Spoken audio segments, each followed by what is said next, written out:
So greetings, everyone. I never remember to introduce myself and maybe don't need to too much. My name is Dana Visalli, and actually the screen that says Dana Visalli is Chase because he's downstairs at my house and I'm upstairs. And we're hoping two computers work. He could be here. But we're going to go work in the garden at 10 after this program. So it's great. And mine says Tio Dana because my brother married a Nicaraguan woman, and they have children, and we have a family gathering once a month. And I talk to my nephew and niece who are fluent in Spanish, so I put Tio Dana just for fun. So I'm going to go to share screen. Usually this works out well. I mean, we haven't had too much trouble with this lately. That's wrong slide. And then slideshow. So is that visible? Yes, it's perfect. Thank you. Oh, that looks so yummy. That's all from your garden? Yeah, that's from my garden quite a few years ago. But that's, I mean, it's typical of what I grow. So I did not call this the permaculture garden. I did not call it the biointensive garden. For my taste, those are sort of complications of ecology. And ecology to me is a wonderful subject. It's a wonderful word. It means a study of the home place, if you break down the Latin, or how nature works, or the interrelationship of organisms with one another and the planet. It's just a nice word. And that's what we're doing in the garden. It's a mini ecosystem, and we're trying to make it healthy. So that's why I put that word.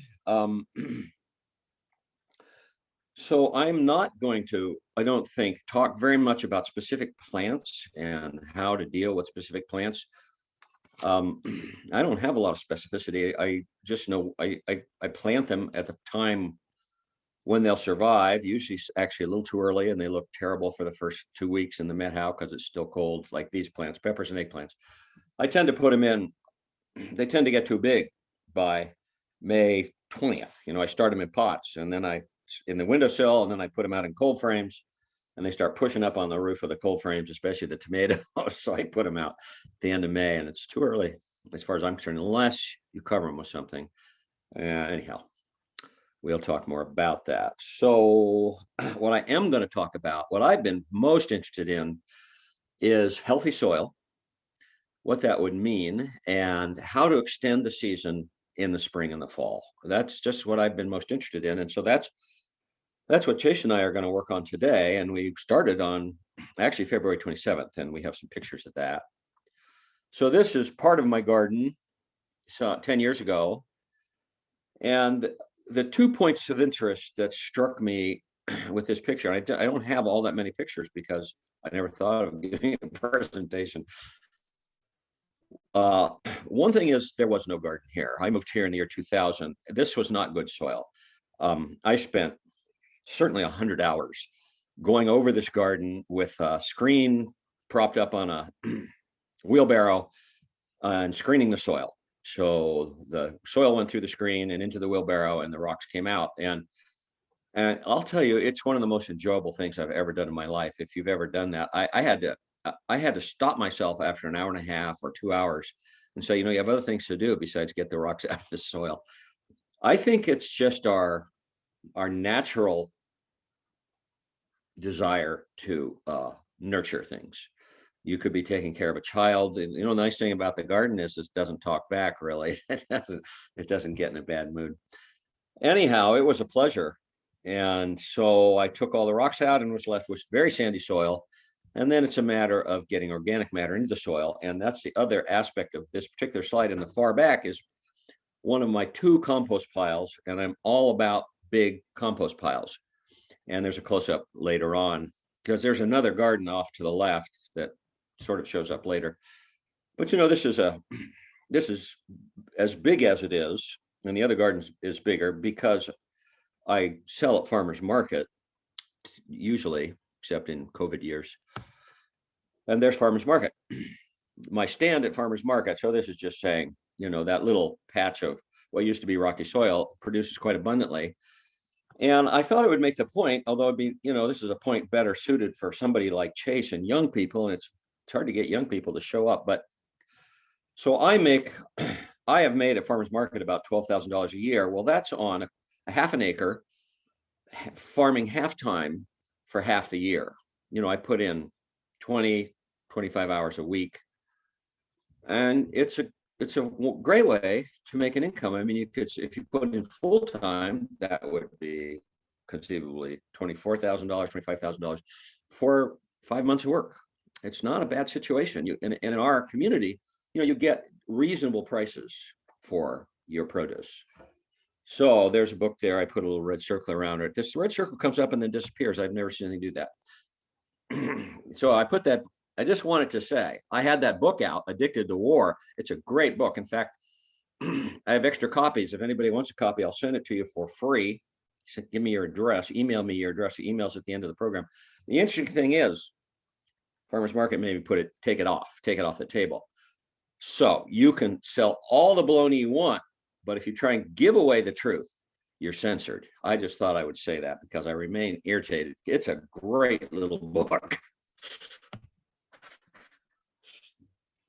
The question of sustainability, it's a tough question for us. One of the real issues we face, our Homo sapiens, our species, is there's almost 8 billion of us. It's just, we're basically an overshoot. So you can't make any great claims for sustainability, but you can be interested in it.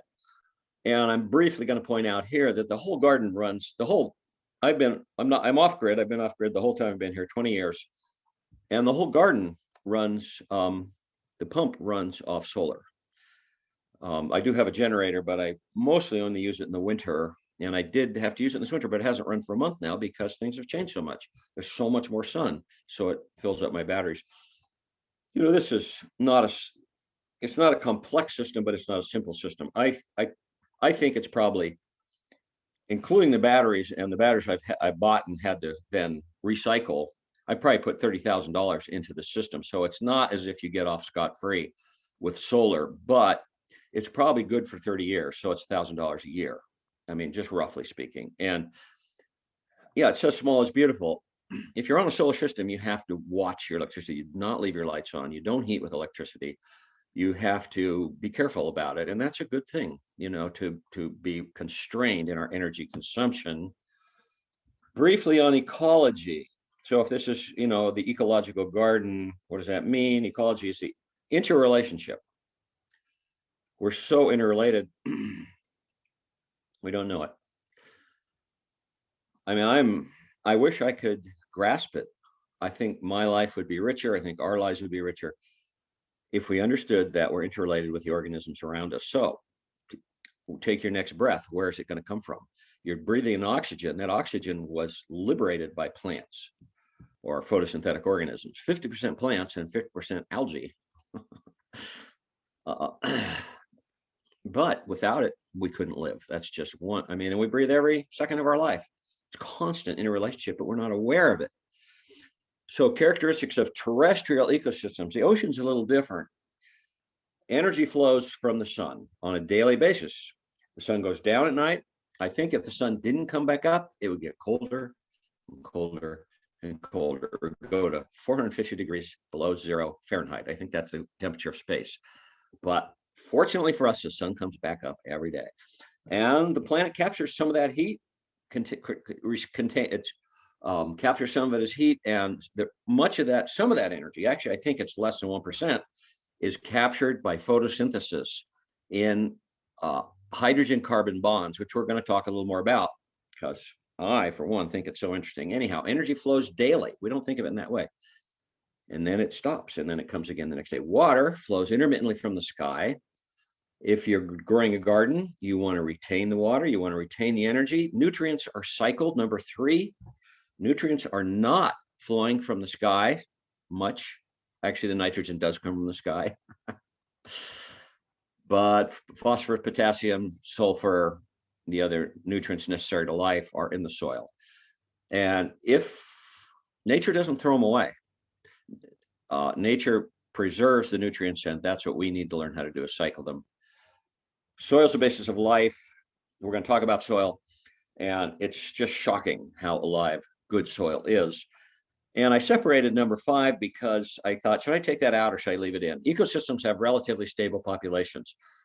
I don't know what to say that would be 100% accurate, but I realized over long periods of time that's not true. If you think of the Methow Valley, there was a mile of ice here 16,000 years ago. There were no trees, there were no animals, there was just ice. There were ice and ice worms. There were, So how stable is that population? It's not stable over long periods of time, but in general, ecosystems over 50, 100-year time periods have stable populations. And the reason I felt we needed to leave it in is because I think the human population is an overshoot at 8 billion.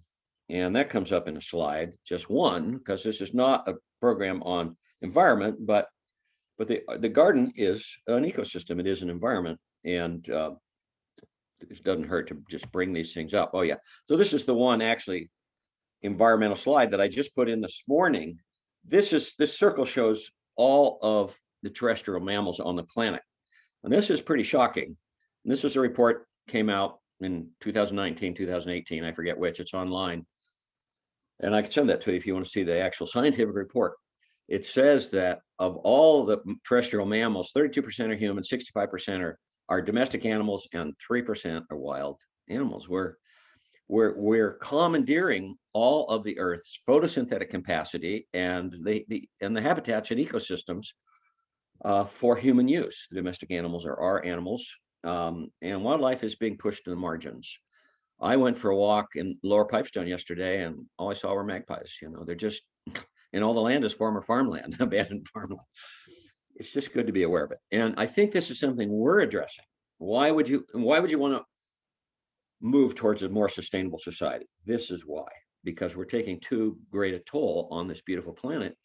So our gardens are a step in that direction to grow some of our own food and do it in an ecological way. I think this is out of that report that the previous graph came from, but I just put it in because it's so interesting. This is biomass on the planet. And so the 6 kingdoms of life are here: animal kingdom, fungi, protists, plant kingdom, kingdom of bacteria. There's one up at the top there. The archaea was made a kingdom recently.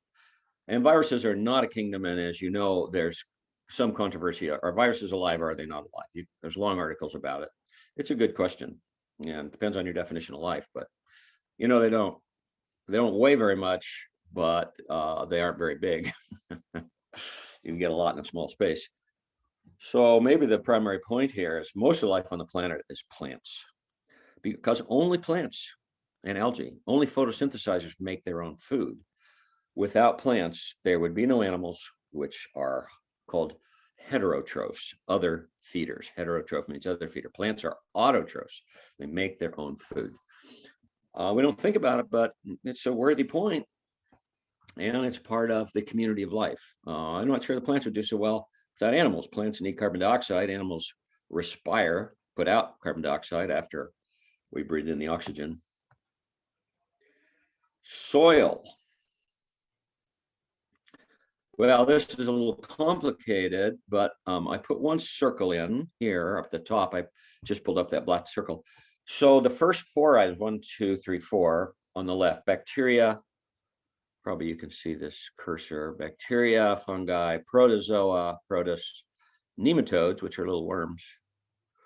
This is in a teaspoon of soil. 1 gram. 1 gram is nothing. A teaspoon is nothing. This is per square foot. So how many bacteria in 1 teaspoon of soil? 100 million. Prairie soils, forest soils. It's just teeming with bacteria. This is living soil. This is not sand. This is soil with organic matter in it. That's what brings the soil alive, is to have organic matter, which is the product of photosynthesis. Photosynthesis, which we're going to talk about, captures the energy of the sun in its chemical bonds, and then that energy can be released for life.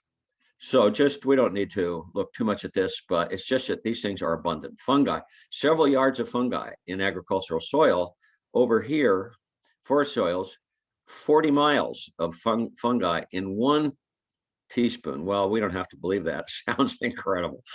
The point is there's an awful lot of this stuff, that the soil is full of life. It's teeming with life. Same with protozoa, nematodes, arthropods, which are insects and other insect-like creatures per square foot, 100, 500 in prairie soils, 25,000.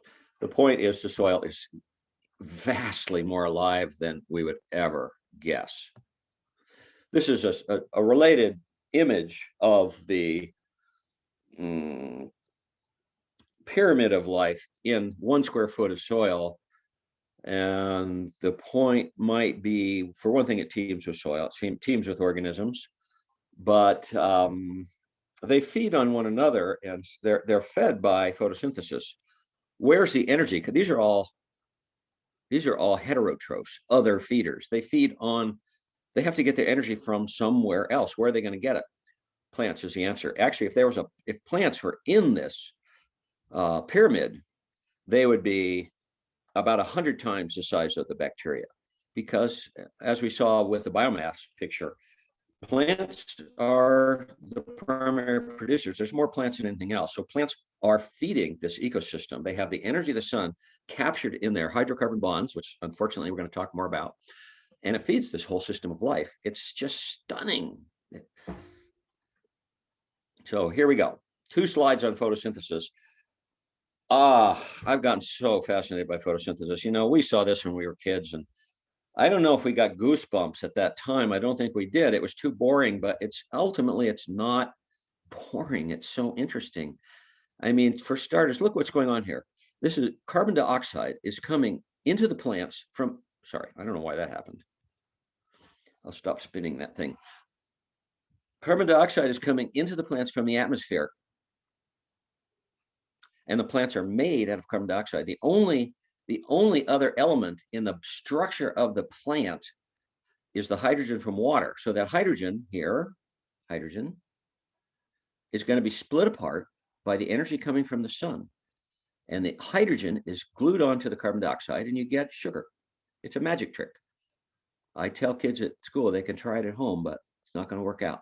And so the oxygen's liberated. They talk about it as if it's a waste product. It's not a waste product. There would be no sense of making sugar unless there was oxygen to break the sugar apart. They're going to recombine these later, and the energy of the sun is caught up in these chemical bonds in the sugar. And unfortunately, we're going to talk about that. But it's just so interesting. So you've probably heard hydrogen can be used as a fuel. If we could split hydrogen from oxygen, it's a rocket fuel. Literally, it's a rocket fuel. That's what they fuel rockets with, hydrogen. Because when it recombines with oxygen, it gives off energy. The problem is it takes more energy to split the hydrogen away from the oxygen than you get back when you burn it. So it's a bum deal. And so far, humans have not figured out a way to do that, to make a fuel out of water. But guess what? Life figured it out. Plants figured it out. They use the energy from the sun. The sun is 93 million miles away. How is this possible? It's a magic trick. I swear it's a magic trick. It splits it apart, combines the oxygen, and you get sugar. It's all the same ingredients right there as we're over here. And the oxygen's given off. Okay. No, it did that by itself. Did that by itself. Hydrogen and carbon. This is, I remember taking chemistry. I barely survived. I never did learn what a mole was. Some of it's so easy. I mean, just the basics are so easy. I guess might as well pull up the oxygen. So we know so hydrogen, maybe we'll just go back to hydrogen. Hydrogen has 1 electron. It's the simplest element of the 92 elements. It has 1 electron and 1 proton, and strangely, usually no neutron. I actually Googled this morning, why does hydrogen have no neutron? All the other ones have neutrons. Google will tell you anything you want to know. It says the nucleus is too small. It won't fit. That's what it said. We don't need to know that. Here's the interesting thing. These electrons orbit in shells. You know that. They orbit. We call them shells. We call them orbitals. The first orbital, this one, holds 2 electrons. But hydrogen only has 1. So it's built into the structure of the universe that the elements prefer a certain structure. Hydrogen wants to join with other elements because the orbital holds 2 electrons and it only has 1. So it will join. So carbon here, the first orbital has 2 there and there. It's full. But it has a second orbital because it has 6 electrons. Well, the second orbital holds 8 and carbon only has 4. You can predict, you can become a petrochemical chemist at this moment. What compound is going to form from carbon and hydrogen? It's going to come up here. Carbon wants 4. Carbon wants 4 to fill its outer shell. Hydrogen wants 1 more, but it can share. I'll tell you that it can share this electron. This is a basic, infinitely refined order of the universe that appeared out of nowhere. Oxygen, this is the outer shell. It holds 8, has 6. How many hydrogens would it take to fill that? 2. What do you have? H2O. The universe wants to make water. So here we have our sugar thing, carbon dioxide. Once those are split, these just form naturally. But it's these electron shells being filled. And what I haven't said so far is, so remember that it's hard to split water, very hard. It takes a lot of energy to split water because the hydrogen, oxygen is extremely electrochemical. It just has these are magnetic. These things are magnetic because the protons and the electrons, they pull in other elements. Well, oxygen is the second most electrochemical element of all. The first one is fluorine, which is next to it on the periodic table. And there are reasons why that's not too hard to understand, but we don't want to go into that. It just pulls things to it. So it pulls the hydrogen to itself and it makes water. And the hydrogen is pulled so close to the nucleus that it has less energy. Now that is quantum physics, and I don't understand it, and we're not going to understand it. And I did read one great statement by, I forget, one of the quantum physicists, and he said, if you aren't confused by quantum physics, you have not understood it. It's incomprehensible. Why that electron loses energy when it's bound with oxygen into water, I don't know, but it does. And if you can liberate that hydrogen atom and that electron, it regains that energy. Quantum physics, I don't understand it. So this is methane. This is what you could have guessed. Carbon has 4 electrons in its second shell. The shell is full with 8, so it attracts 4 hydrogens and makes methane, CH4. I've read it's the most energy-rich hydrocarbon. So, there are other forms, there are other I forget what they are, methane, there's lots of anes, like propane, propane. Well, if we had methane in our tank, there'd be more energy because it's just the most energy rich of all the hydrocarbons. If you can release these, they give off energy. You can burn methane and you can burn it and heat your house. Because when the hydrogen is released, and guess what it combines with? The oxygen in the atmosphere. And what do you get? Water. It gives off energy. This is what photosynthesis is all about. Photosynthesis is making these hydrocarbons with the energy of the sun. It's storing the energy of the sun. So when we put organic matter down here at the bottom of this list into the soil, we are putting the energy of the sun in the soil. And it drives the soil ecosystem. What does that energy pyramid that we looked at, all those actually billions of organisms, they don't make their own food. They're using the energy of the sun that was captured by plants. So now we're moving on to slightly more complex or different subject area, the composition of the soil. This is the ideal composition of the soil, this pie chart. 5% organic. I actually meant to Google, what happens if you have 10%? What happens if you have 50% organic matter? I'm not sure what would happen, but it's not preferred. So mineral soil, but interestingly enough, 25% air. Why? Because the decomposers that are breaking down this organic matter are aerobic. They have to have oxygen and water. Why? Because life has to have water. If the soil dries out, there's no biological activity. It's like lichens on a rock in the summer. They do nothing. So this is the ideal. And so I thought, and this is just, we don't tend to think about the soil in this way, but so this is soil that is not compacted. This is soil that is loose and has a lot of air in it.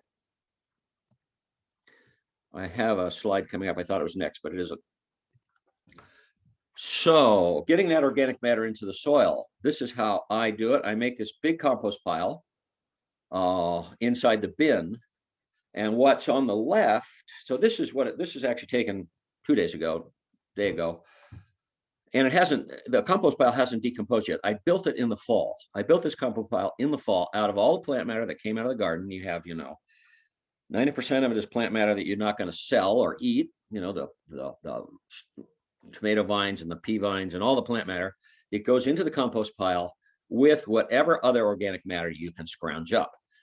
Before I do that, I take the compost has been in there for a year. I empty it out and I put it on the garden soil. So the garden soil had compost put on it in October and tilled, and it's ready to go. And what was left over, I threw over the bin, and it's over there on the left. But that is decomposed on the left and not decomposed on the right. But it'll be there all summer. How will it be there all summer? In the Methow, you have to water your compost pile. That would turn completely dry because this is a semi-arid environment and it goes up to 100 degrees and all the water disappears. So what I do, I baby my compost pile. I water it once a week.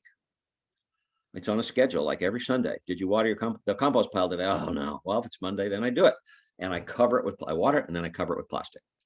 I take the plastic off on Sunday and water it, cover it again with plastic. I don't turn it though. This is 10 or 20 tons of material. It's so hard to get it out of there in the fall. It takes 2 days to dig that out of there. It's a lot of work. I do not want to have to turn it. If you keep it wet, you don't have to turn it. And put in organic matter like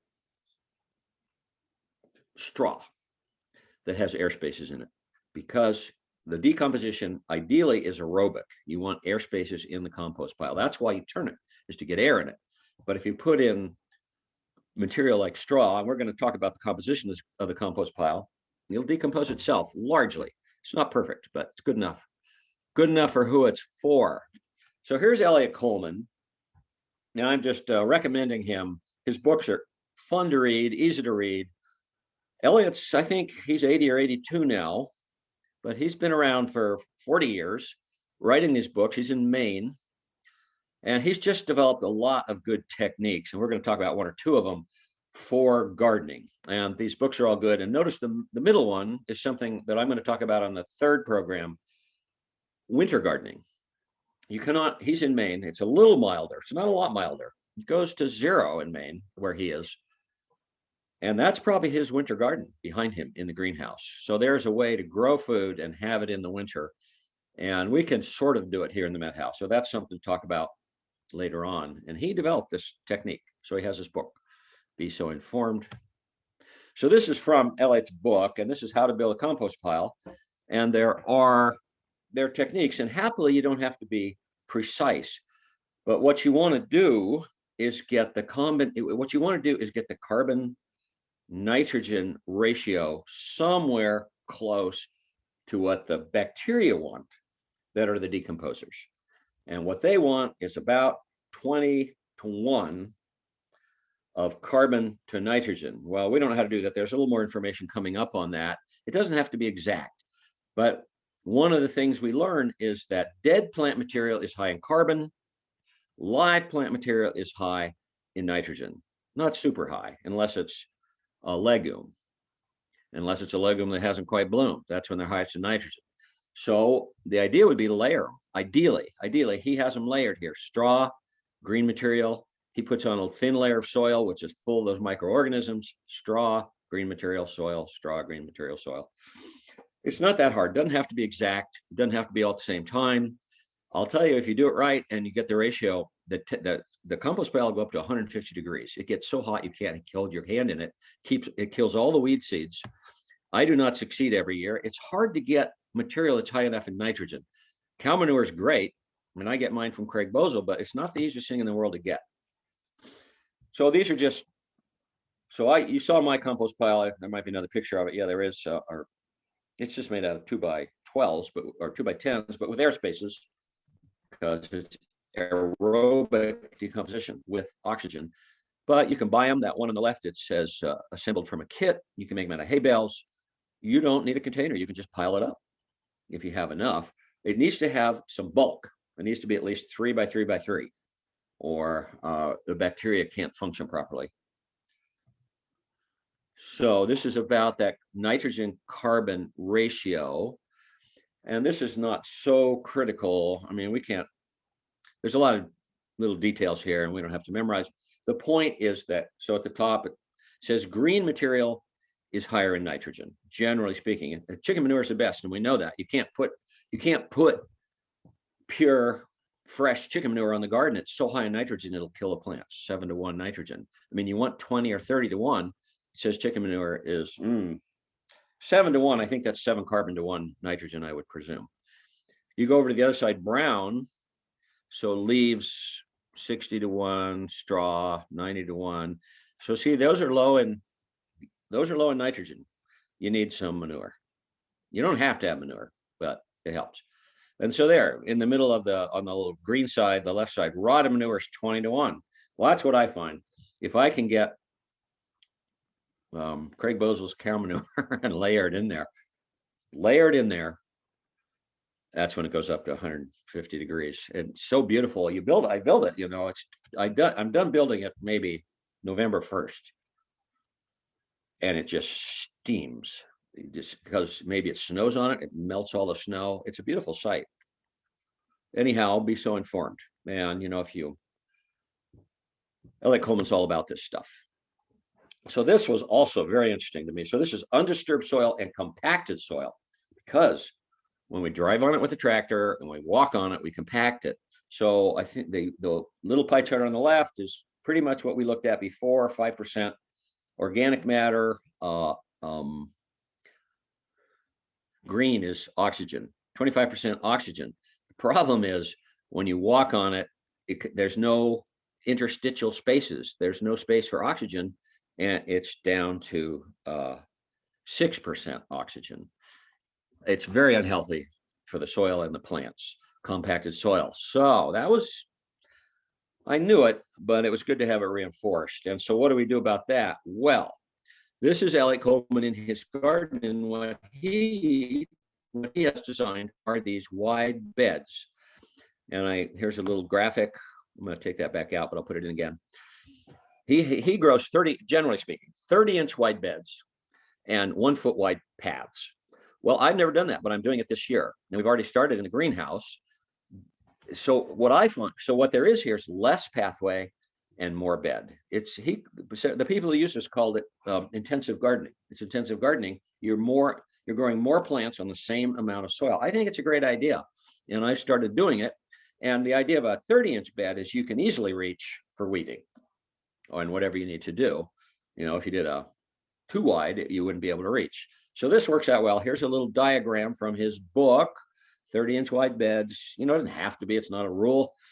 It's just the idea, less beds, because you don't want to compact that soil. So tilling, this is not a sell job for mantis tillers. I happen to have a mantis and I like it because they're so light. And that's why I put that picture. That's just off the web. If you get one, I would get the 4-cycle version. The 2 cycles are a pain in the ass. So hard to get them to run. But there is a 4-cycle mantis that one of the big stores sells. I forget which one. You can find out online. So one of the reasons, I like this little tool, and it loosens the soil, but there is controversy. That's why I put it in. Actually, there's controversy about tilling, and there's this concept of no-till gardening. How are you going to loosen your soil if you don't till it? So they're saying now that the problem with tilling is you are actually breaking down the soil aggregates. And that picture on the left shows some soil particles that have aggregated into small clumps. They pile up naturally. That's a root hair. That's a root hair in there going down between the spaces in the soil aggregates. The soil aggregates are built up by the biological activity in the soil, mostly by earthworms. The soil actually goes through the earthworms and comes out as a clump. You see those little piles on the top of the soil. Well, the no-till story is this is extremely valuable for healthy soil, and tilling will deteriorate that quality. You'll lose the soil aggregation. So I'd say I till somewhat less. How are you going to get air into your soil if you don't till? The answer is unfortunately a broad fork. So I pulled up a picture of a broad fork. This is made by Johnny's, and actually they're out of stock. I would have bought one, $200, but I would have bought it. But I have a cheaper one. The only problem with a broad fork is it's a lot of work, but it's very pleasing to go down the row and push that thing to the ground and pry it backwards and see that soil come up. And to tell you the truth, now I use the broad fork and then I till it with the tiller. I don't think it's a crime to till. I'm just saying there are various points of view, and everybody gets to, you can make up your mind, you can experiment, tilling or not tilling. But I till, I would say, lightly now, and I use a broad fork more and more. And that's why I'm so glad that Chase is here this year, so he can do all the broad fork work. So no, I like it too.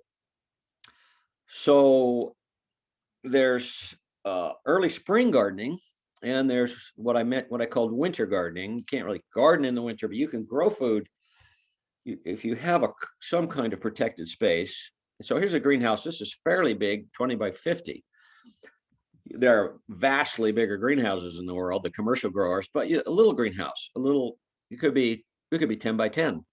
And you could grow a lot of food in 10 by 10, 10 by 15 in the early spring and in the fall, and extend your season and expand your own sort of sustainability action. So this is a greenhouse last month, or almost last month. And these are ski tracks. So Chase and I started going out. It was about February 27th, but we had to ski out. Everything was covered with snow, but the beauty of the greenhouse is there's dirt inside. So you can see the snow piled up on the outside walls there because it slides off the greenhouse. And by the way, if you do have a greenhouse, you do have to protect it from the snow. A little bit of snow won't hurt it, but 10 inches of snow, and then it changes to rain, and the rain, many greenhouses have been crushed in the Methow Valley. So I go out with a big push broom, and I either hit it from underneath, or I get up on this pile of snow and I pull it down. I just don't let snow build up. I only had to do that maybe 3 times this winter. Anyhow, look how deep the snow is outside, at least on the side of the greenhouse. There I am with dirt in February. I piled that compost there outside the door, covered it with plastic so that I could do this on March 1st or February 27th. So I'm applying compost. And then we used the broad fork on those rows, and we made wider rows. These are 30-inch rows. But we had no water. So we've planted these rows, put the compost in, tilled them, planted them. We had no water. Well, the soil's moist. It soaks in from the outside, but it wasn't moist enough. We watered with snow. It's just a crack up to me. And then we cover it with a row cover cloth, and it just melts. The greenhouse goes up to 80. As soon as the sun comes out, it's hot in there. So that's how we watered. We now have watered the greenhouse, but at first we didn't. So this is the greenhouse yesterday. I went out and I took this picture. We planted on March 1st. We cover everything with this row cover cloth. Is magical. Plants love it. Plants are like people. Plants like stability. So the less the temperature changes, the more stable the temperature is, the more the plants like it. There's a disadvantage to row cover cloth, and that is that it's a synthetic, probably it must be a petrochemical byproduct. If you take care of it, they say, I've seen online, they say if you take care of it, it'll last 2 years. If you take care of it, it'll last 10 years. See, that one on the left has 1 hole in it. I could care less. I try and take care of it, and it lasts 10 years. So it's a compromise situation. You can grow a lot more food. Also, the greenhouse, of course, is a petrochemical product. It's just the way it goes. So over on the left, that's broccoli and cauliflower in those yogurt containers with the bottom cut off. Oh, another thing, I did that to protect them from voles. But I should point out, if you can see those yogurt containers over there on the left, over here, there's something along the wall here, and that is aluminum flashing. And last spring, I put 20-inch aluminum flashing all the way around the greenhouse and buried it 10 inches in the ground, because I planted last March 1st. Plants come up on March 10th. On March 11th, the voles eat everything. They're voracious. The ground was covered with snow. They're just voracious. This year, no voles. It worked great.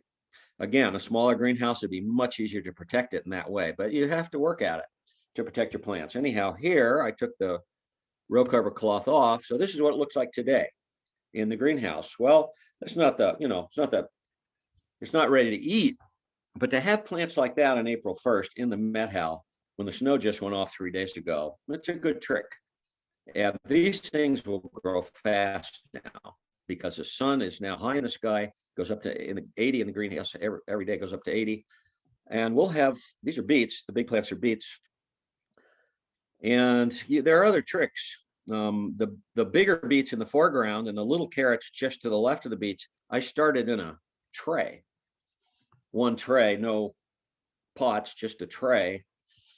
I mean, typically you don't start plants with tap roots like carrots, but you can do it if you transplant them when they're young. Well, these carrots aren't very big. I'm going to put the cursor on them, but they're way bigger than the ones that came out from seed. These are going to be ready 2 weeks before these. These are carrots, and they're up down here too. These 50-foot rows are all up now.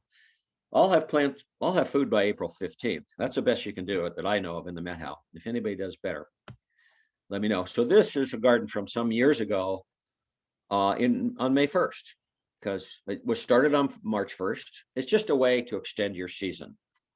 And it works great. By the way, this is winter giant spinach, and it gets just huge. And I don't know why everybody doesn't grow it. It gets huge, but only in the spring and the fall. It won't grow at all in the summer. It hates 14-hour days. These are beets, lettuce. This is Elliot Coleman's winter greenhouse. And I don't know, I was a little upset that his is so much neater than mine, but I think it's because he's growing microgreens. Anyhow, look how neat he is. I thought I was a little anal. Everything he does is just perfect. Anyhow, it's beautiful. Now, winter garden, this is probably the end of November, but it could be April 1st. You can extend the season at both ends. So this is row cover cloth, and I just recommend it. And it's better to get it online. It's better to get a roll. It costs quite a bit more. Locally, I hate to say that, but if you get just a little folded up piece in a package, you pay not a high price, but if you get a roll, then you're good for the rest of your life, probably. So here's some advice. Start outdoors in early April. So today's April 1st. Chase and I are going to transplant lettuce. I have some in a tray. We're going to transplant onions. I think the next picture is of these onions, of some onions. We're going to cover them with row cover cloth outside because it's going down to 21 2 days ago, went down to 26. It won't get as hot and it won't get as cold, and the wind won't affect them, but you have to hold it down with bricks or it'll all blow away. Row cover cloth is like magic. So you can plant this stuff today: spinach, arugula, carrots, beets, onions. You can plant onions with seed. You have to keep them moist. They'll do a lot better. All these will do better with row cover cloth. So in mid-March, I started these in pots in the window. So I already transplanted broccoli and cauliflower into the greenhouse, and I'll get early broccoli. And by the way, the greenhouse is somehow a more stable environment. I've had trouble growing cauliflower in the garden. It just sometimes, they got huge in the greenhouse last year. And I think it's just a more stable environment. So, oh yeah, I wondered where this was. So I'm going to start the hot crops. I'm starting them today. Tomatoes, peppers, eggplants, basil, whatever else there is, in pots, and they'll be in the house, in the windowsill. I used to start them in March 1st, because you're so, some of you have yours started, I'm sure. I find it too early. And I put these things, as I said, you put them out the end of May, it's too cold. If you cover them somehow, you can get hoops to hold this row cover cloth up easily. Just you can buy wire and bend it. Various ways to do it. Elliot Coleman talks about it in his book. They'll do a lot better. You put them out in May or even to early June. I mean, my eggplants get smaller and smaller from June 1st to June 15th. And I think they're going to die, and they don't, but they don't like it. It's cold out there. So just some planting timing advice. So now I think April 1st is a great date, and they still want to go out. They're getting big by June 1st and they want to go out in the garden. So, okay. So just one word on this is something I only recently learned how to do, is to plant onions in a tray. There's no pots in there, just soil. You know, you could almost full tray, just sprinkle the seeds on, and then cover it with, you know, maybe a quarter inch of soil, keep it in the windowsill. They come up. So I planted them March 1st. It's a little late now, but this could still be done. You could plant them today. They get about 5 inches tall. They start to fall over. You cut the tops off down to 3 inches, and they grow up again, and they get thicker. And today we have a pot that looks just like this, a tray, and we're going to set them out and probably cover them with row cover cloth. A few of my favorite tools. This is called a hula hoop or a stirrup hoe. Great for weeding. This is a hoe designed by Elliot Coleman. He calls it a collinear hoe. It's surprisingly handy. You can get these from Johnny's, and now they're popular. You can get them elsewhere. And then a wheel hoe. This is a hoe on wheels, and you just push it down the row. Well, the rows just got smaller, right? The rows are now a foot wide, and the beds are 30 inches wide. So maybe I don't need this anymore, but it's a good tool. And the really favorite tool is a water timer. I mean, you probably know about them. I'm just saying these are the greatest. This is 4 nozzles, so you can water 4 lines separately, set the time. Otherwise, you know, I used to be out there all the time, moving lines, turning lines on, turning lines off. Now I have several of these, and it does all the work. The water just comes on by itself. Not yet. If you put it out now, it'll freeze and break. But by the middle of May, you can put it out. Cover crops. I didn't do cover crops for most of my farming career, my gardening career. Last 2 years, I have some terrible soil still. I mean, you know, I own 9 acres, and I have about an acre now is either in garden or going towards garden. And half of that is just terrible soil. I just can't, even though I bragged about getting the rocks out you just have to get organic matter in it. And it's hard to get enough organic matter. It's hard to have a compost pile that's big enough. So you grow the organic matter on the soil. It's called a cover crop. And so spring rye, this is probably spring rye. This is what I grew this last year, and it just grew beautifully and got 3 feet tall. And then you'll have to learn how to deal with it. I have a tractor with a tiller, and I till it in. If you don't have a tractor or tiller, you know, if you have a big tiller, you can till it in. There are other ways to deal with it. Crimson clover, this is a legume, pea family. Beautiful, and a nitrogen fixer. So the story with nitrogen, plants have to have nitrogen. They don't. So I said plants are made out of carbon dioxide and hydrogen. They are 99% carbon and hydrogen, 90% carbon dioxide from the atmosphere. It's, as I say, it's a magic trick, but they do need nitrogen. They need potassium. They need phosphorus. Where are you going to get the nitrogen? The atmosphere is 78% nitrogen. It's mostly nitrogen. The rest is oxygen, except for those tiny bits of other things like carbon dioxide at, you know, parts per million. The nitrogen is not available to the plants. It's bound up as a molecule, two atoms stuck together. Why? Because it fills their outer shell. I'm sure that's why. So N2, two nitrogen atoms make themselves happy by filling their outer shell. Well, only bacteria know how to break nitrogen apart. So the pea family in particular is symbiotic. All peas, as far as I know, the whole pea family is symbiotic with nitrogen fixing bacteria that take the nitrogen out of the atmosphere, break it, and make it available to plants. So it's a great crop. You're getting free nitrogen to grow, and it's beautiful. Grass, green grass, as we saw back in the compost part of the program, if you get it when it's green into the soil, you will get some nitrogen in the soil. And then down here, this is Sudan grass. It has another name. I forget I bought some of this. This grows taller than corn. It only grows in warm weather. I bought some fairly cheap, $20 for a big bag. And I'm going to grow I already planted ryegrass. It hasn't come up yet. Time check. Oh my God. Anyhow, look at that biomass. Look at that biomass. Wheat. I've started growing wheat. I recommend it because in terms of food value, it's shocking. Human civilization is based on grains. Why? Because they keep forever. You know, if you can't build a civilization on broccoli. And it won't store, and it doesn't have the energy, the carbohydrates that you need. Wheat will keep for 100 years. It'll keep for 500 years.